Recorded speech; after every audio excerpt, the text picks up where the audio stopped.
So are you a fan of lavender? Gosh, I've been receiving messages asking for an updated lavender list. Last time I did a video on lavender fragrances was way back in 2019, June of 2019. In fact, it's almost 5 years ago the last time I covered lavender. But today I've got another lavender video for you. Lots of great lavender fragrances. Find out what they are coming right up.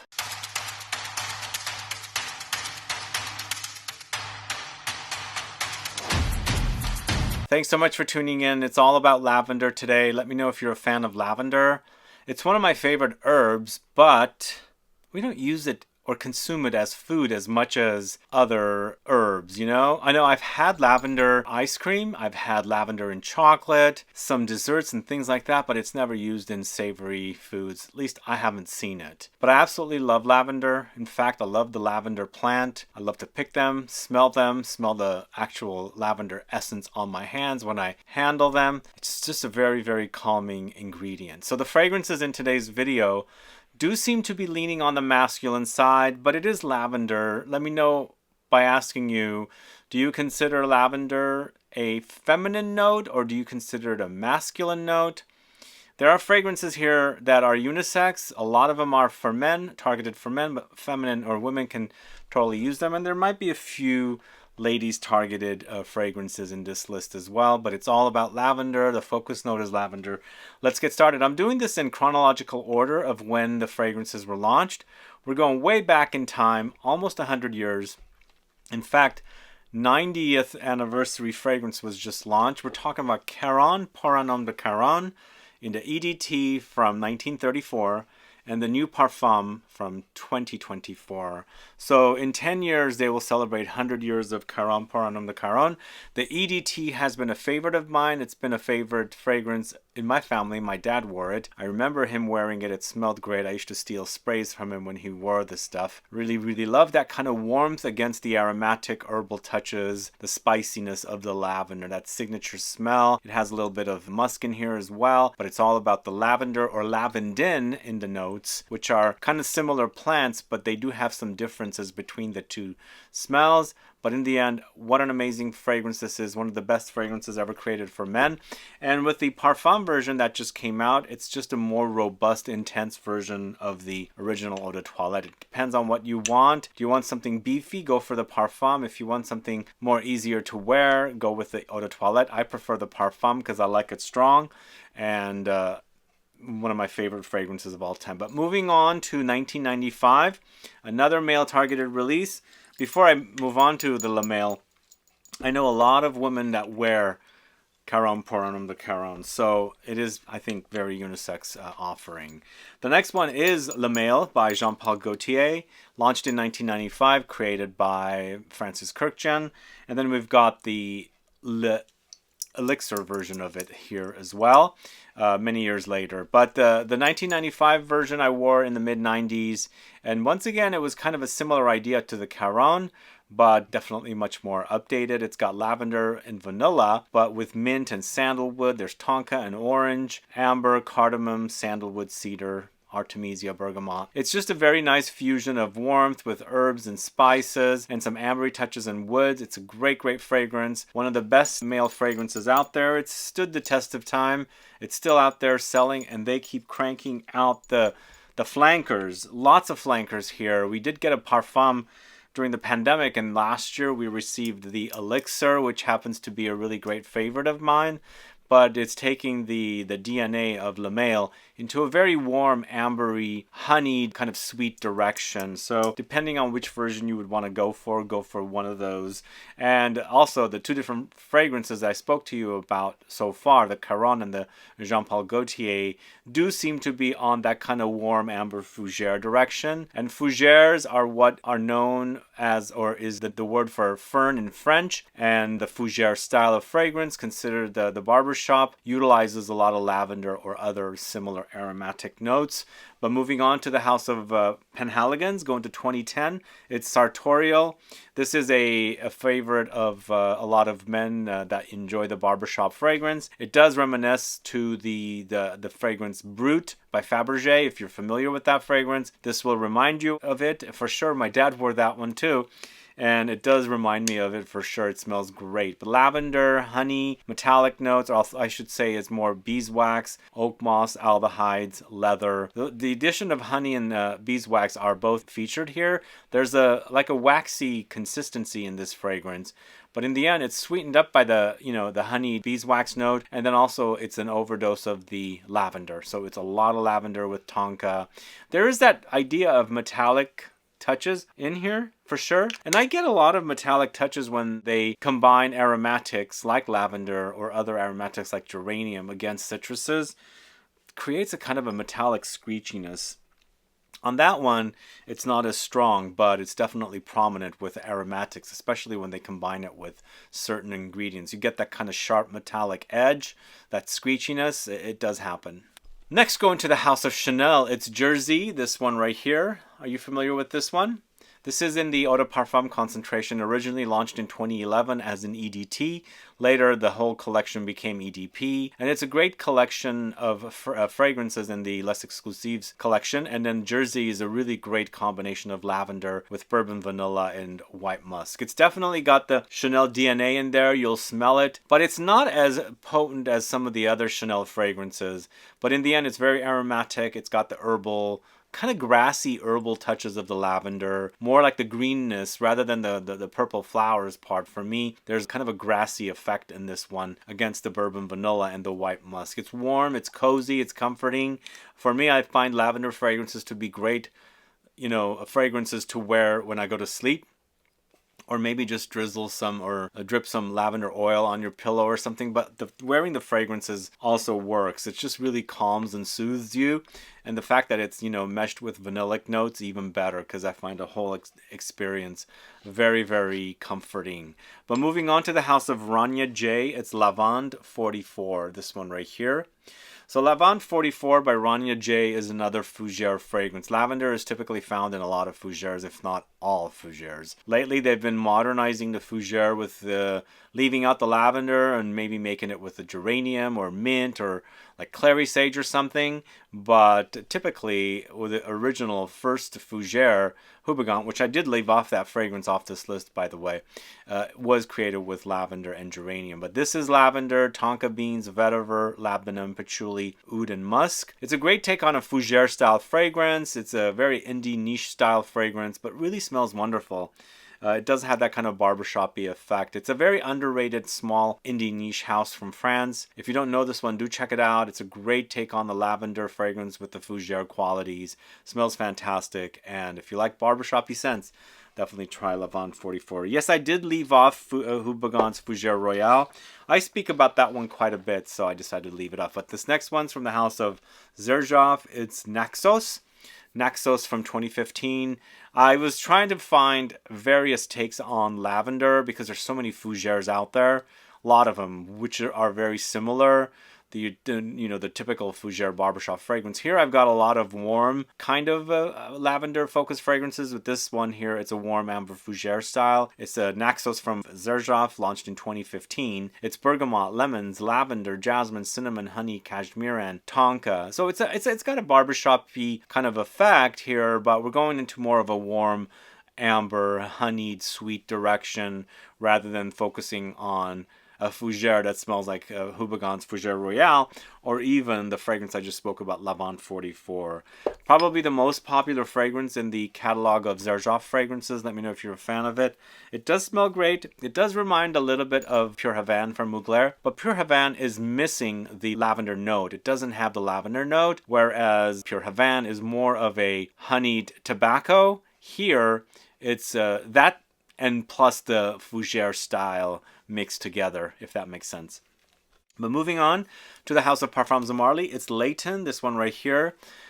This one has lavender, and it's definitely one of the more popular fragrances from Parfums de Marly. Probably second or third popular after Delina, because Delina seems to be the most popular from that house, from what I hear from all the retailers. But this is a great take on an aromatic, woody, lavender aromatic vanillic thing. It's bergamot, lavender, geranium, vanilla, woods, caramelized coffee. So maybe there's a little bit of an idea of something like a fougere here. It's not necessarily that, but I like the combination of the lavender and also the the vanilla. It's great combo together with all the woods and then the coffee note in here. It's definitely one of the best from this house. I've lost interest in it because I've worn so much of it back when with this thing first launched, and I was a big fan of it. And I like its heft. It's a pretty beefy fragrance, and I think it's still popular out there. Let me know if you're a fan of Layton from the house of Parfums de Marly. But moving on to the house of Molinard. Molinard, this is Lavande, this one right here. If you've been following me since 2019, I did a video comparing this to what is it called? Tom Ford's Lavender Extreme.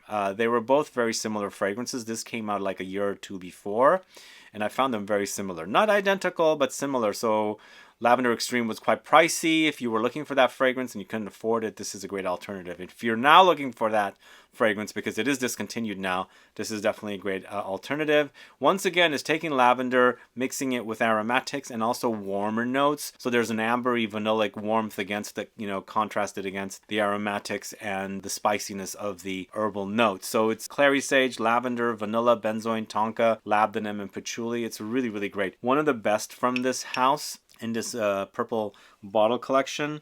And if you like the idea of Lavender Extreme, that kind of warm, ambery, vanillic notes against the aromatics, definitely check that out, because I feel like it's definitely very solid and a great, great alternative for Lavender Extreme from Tom Ford. Moving on to the house of Initio. This is Rehab. This one right here, a really great fragrance. It really does remind me of something from Marly, like Layton. And they are sister houses, if you didn't know this already. Marly is the man of the family, and Initio is the wife of the family, so they have their own brands. But the thing I don't like about Initio, they never publicize the perfumers. So it's strange, because sometimes there's overlap with their fragrances. I smell them, especially Rehab. I find something very similar here with the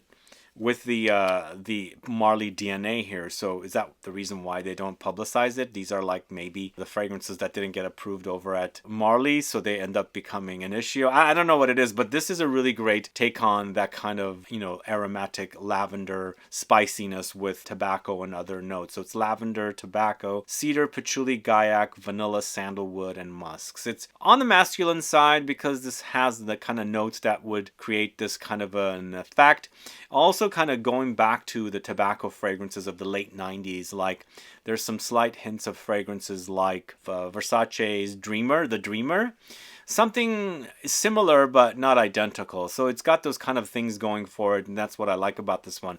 I have a full review of it from several years ago. Go check it out. But this is definitely really great from this house. Not the best from this house, but definitely very solid if you like the idea of aromatics, spices, and woods, and some warmth in there. So this is Rehab from Initio Parfums. And up next, we're going to the house of Maison Crivelli. It's Absinthe Boreal, this one right here, for a very ice-cold fragrance experience. If you like the idea of these cooling, icy fragrances, this is one for you to try, because it's got all kinds of aromatics and cooling notes, like juniper berry, kind of ice-cold, sharp metallic effect here against lavender, eucalyptus, mint, lemon, artemisia, musks. And it's inspired by tasting absinthe under the northern lights. That's why it's called Absinthe Boreal. And it totally makes sense. The smell is great. Wear it in the hottest days because it's got that cooling effect. Plus it's kind of the perfect kind of fragrance you can wear when it's extremely hot outside.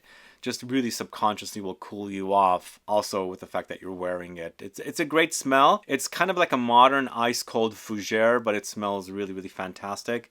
It's Maison Crivelli's Absinthe Boreal. The next fragrance is going to the house of Maison Margiela. It's Coffee Break.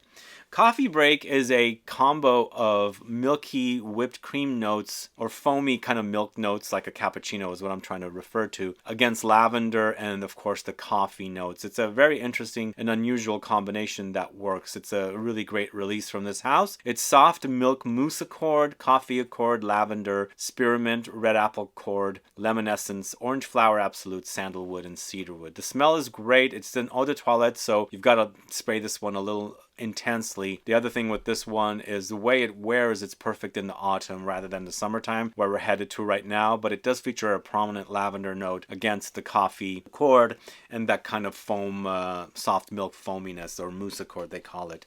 Coffee Break from the house of Maison Margiela. This next one is a straight in your face fougere from the house of Tom Ford. It's Beau de Jour, first launched in the private blend collection, then later launched in the signature line, and I feel like this is definitely very popular for the house. It's a lavender bomb, lots of lavender here with patchouli, rosemary, oak moss, mint, basil, amber, geranium. For me, it's mostly like a cornucopia of aromatics and herbs. If you like the idea of herbs, going into the barbershop direction, shaving cream direction, this is definitely one for you to try. It also has that patchouli in there and the amber when it's drying down, so it becomes earthy, woody, ambery.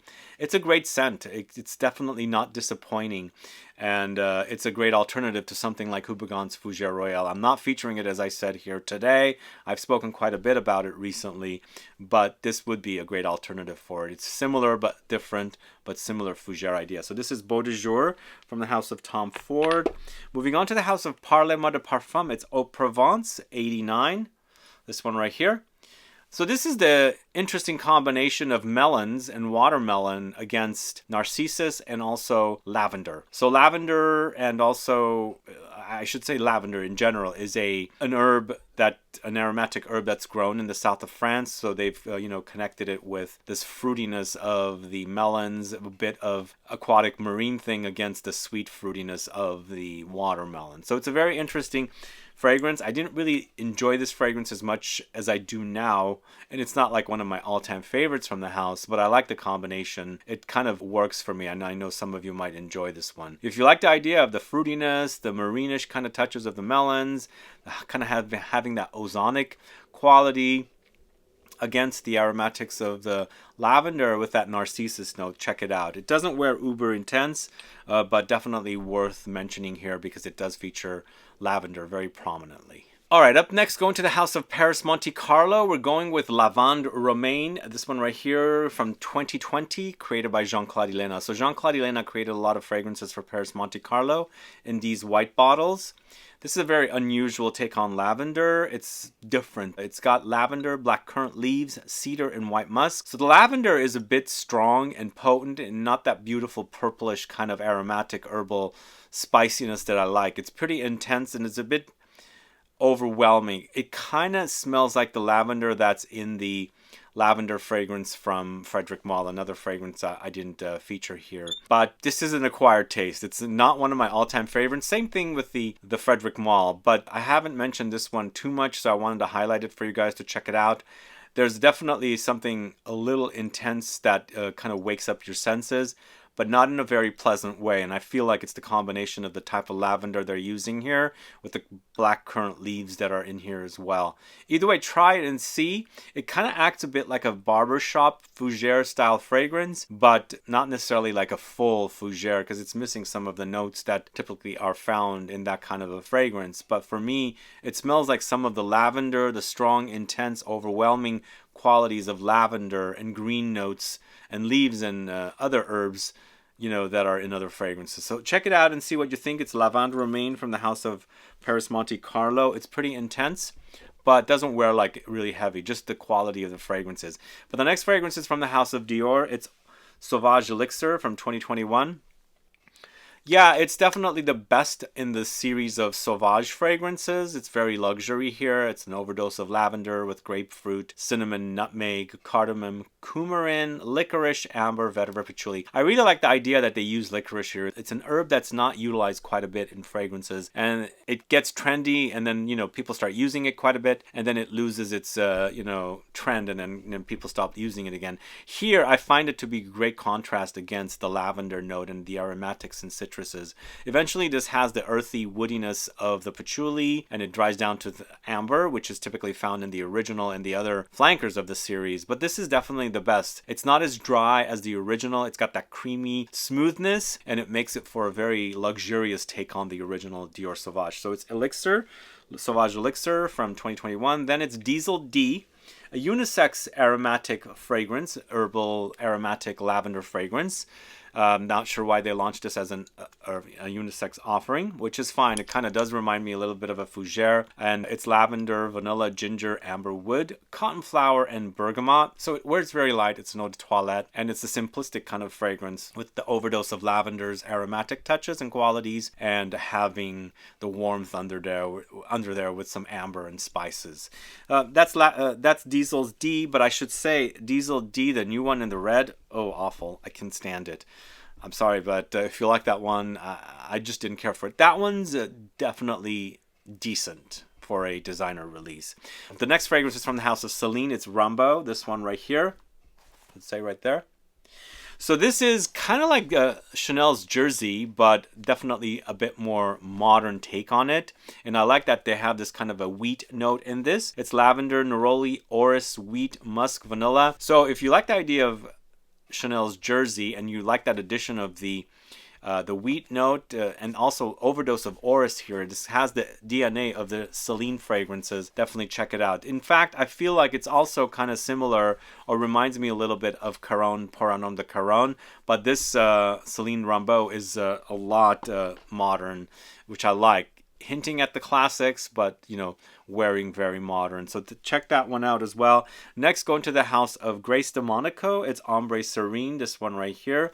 This is from 2023 and it features notes of overdose of white flowers with yellow flowers. And then there's the aromatic herbal touches of the lavender here with Turkish rose, orris root, ambroxan, leather, musk, and mimosa. So it's basically highlighting a lot of flowers. It does lean a bit on the feminine side, but it's definitely really great to wear. I like the way it smells. It's a bit like spring flowers and aromatics come to life with leather, soft suede leather it should be, and some musky notes when it's drying down. It's a pleasure to wear, really fun, and I like the contrast of the lavender with the white flowers and also the Ylang-Ylang's yellow touches, kind of tropical touches as well. So it's Ombre Serene from the house of Grace de Monaco. Let me know if you're familiar with that one. A few more left. The next fragrance we're going with another male targeted release. It's Rocha Man Intense, this one right here.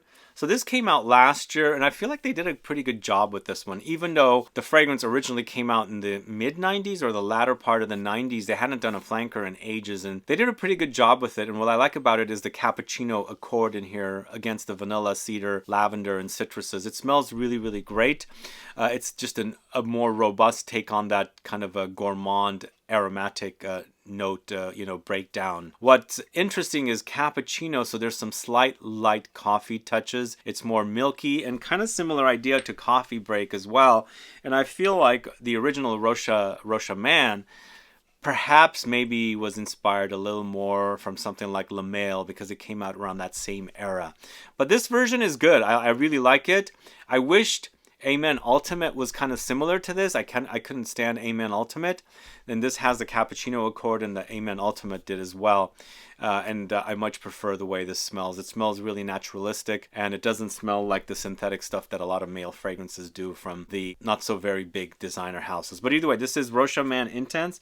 Check it out if you don't know it. The next one's from the house of Molten Brown. It's Wild Mint and Lavandin. This is taking lots of aromatics together and creating something kind of fougere-like with lavandin, wild mint. There's basil here as well. So all these aromatic herbal notes. Lemon, orris, vetiver, nutmeg, tonka beans, sandalwood. So yeah, tonka beans present in the base notes for a fragrance that features lavender and aromatics up top or in the heart.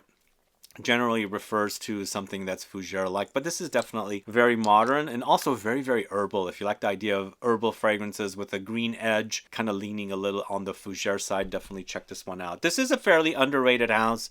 Let me know if you want me to do a video on the house, overview of the house, but this is Wild Mint and Lavandin. And I'm going to end the video with the Le Labo fragrance Lavande 31, this one right here. What an amazing smell this is. I absolutely love the way this smells, but I've been waiting for this thing to beef up, but it ain't beefing up, unfortunately. It's been macerating all along. I wanted to do a review a long time ago. It's a soft wearing fragrance, sadly, and is this the direction that Le Labo's gone to under Estee Lauder? There's no projection or much of any in this, but I absolutely love the way it smells.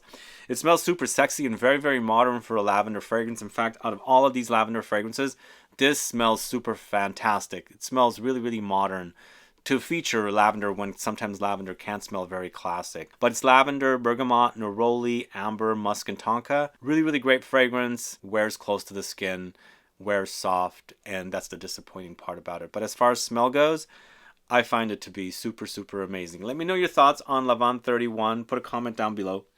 And that ends the video. Let me know your thoughts on all of these fragrances, guys. Are you a fan of lavender? And if there's something missing, do put a comment down so I can find out what's missing out there.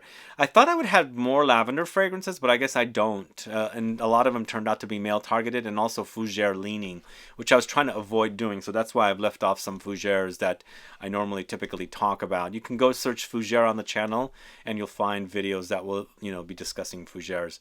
But do let me know of any other lavender focused fragrances. Put a comment down below and let me know your thoughts on these. Other than that, thanks so much for watching today. If you have any questions or comments, please list below.